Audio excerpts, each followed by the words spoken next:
I had just signed the last check when they showed up at my door.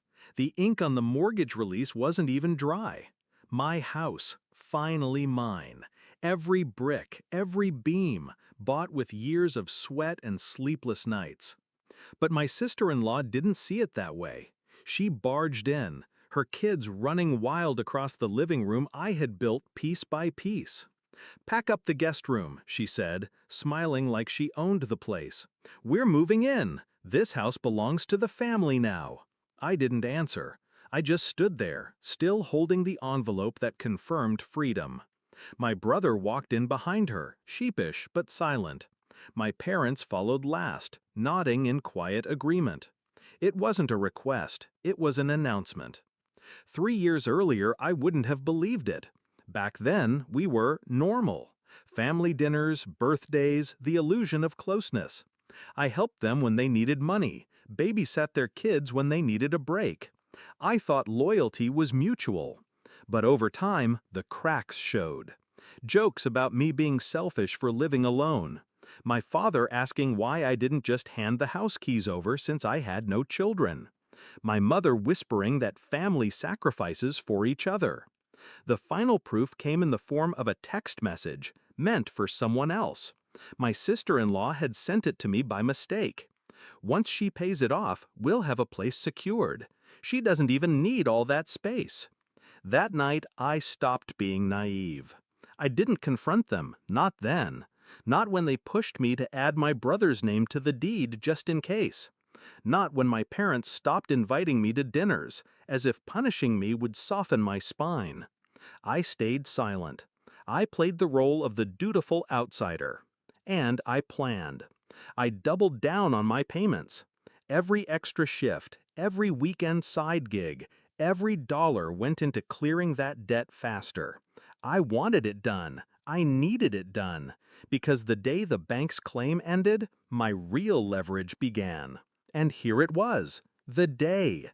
They stood in my living room, claiming it as theirs.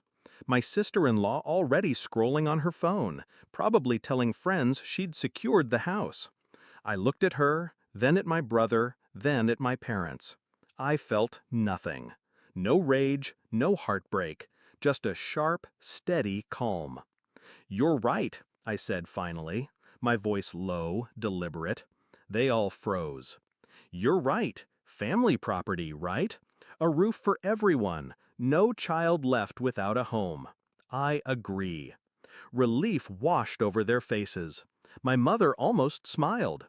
My sister-in-law smirked like victory tasted sweet. And then I slid the envelope across the table. "This," I said, "is the mortgage release. The deed has been transferred." Her eyes lit up. Until I added the words that shattered her. "Not to my brother. Not to any of you. To the local Veterans Trust."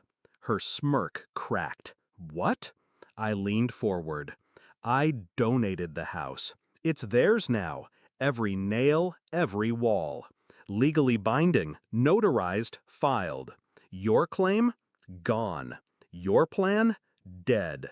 This house doesn't belong to you. It doesn't even belong to me anymore." The silence was heavy. My brother stared at the floor. My parents shifted, looking anywhere but at me. My sister-in-law's eyes glossed with tears that threatened to spill. "You can't do that," she whispered. I just did. The beauty of revenge is timing. They thought I would fight to keep them out. They thought they could storm in, guilt me, corner me with the illusion of obligation. But they underestimated one thing: my willingness to burn the bridge if it meant they couldn't cross it. I watched her crumble, every ounce of entitlement draining out of her face. My parents muttered about betrayal, about how I'd ruined the family. I almost laughed. Ruined it? They destroyed it years ago, when they decided I was only valuable as a resource to exploit. My brother said nothing. He just led his crying wife and confused kids out the door. That night, the house was silent, empty. Mine, yet not mine. And for the first time, that felt right. I hadn't fought for four walls. I'd fought for the principle that no one, not even blood, had the right to strip me bare. I poured myself a drink, stood by the window, and let the quiet settle. They thought they'd broken me, that I'd either cave or cling. Instead, I cut the rope myself. And when it snapped, they were the ones who fell. Do I regret it?